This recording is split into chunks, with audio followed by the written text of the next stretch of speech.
This is one of my favorite tricks. This is called eating spaghetti.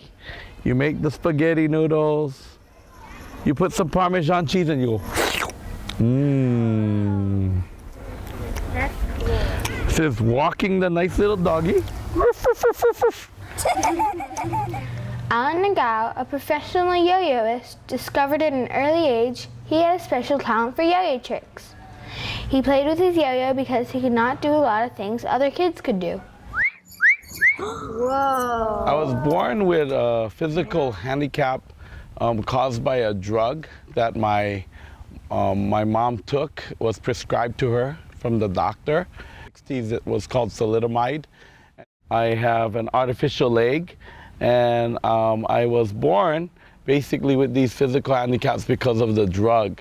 In spite of his birth defects, Alan received much attention when he was selected as a national poster child.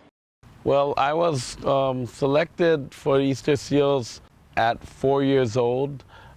They liked that I smiled a lot. His smile won the hearts of many celebrities, including the President of the United States. However, when Alan attended school, life became more challenging.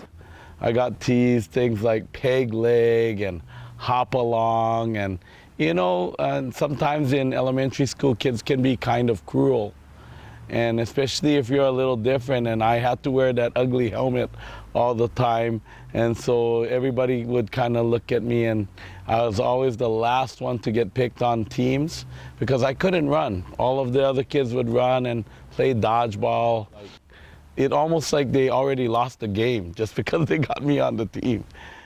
Alan became an expert at doing yo-yo tricks. When he got older, he had an idea and approached the American toy company to market their yo-yos.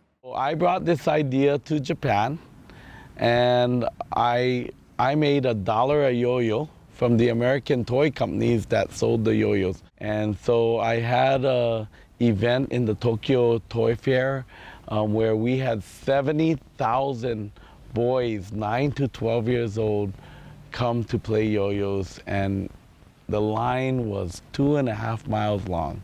We launched the yo-yo boom in Japan, and in 1 year we sold 10.5 million yo-yos.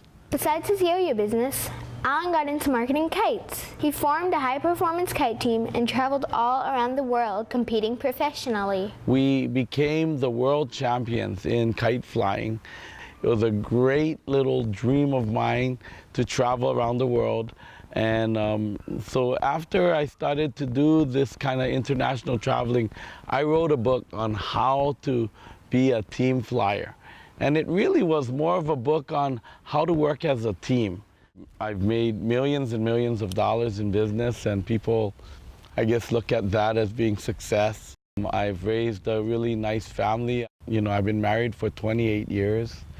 So I think a lot of people look at me and say that I have a very special talent. And so it's become almost the opposite, where people are looking at me as being a success story, and use me as an example of what they could do for themselves. This is Aaron Hegarty, reporting for He You Know from Kainalo Elementary School.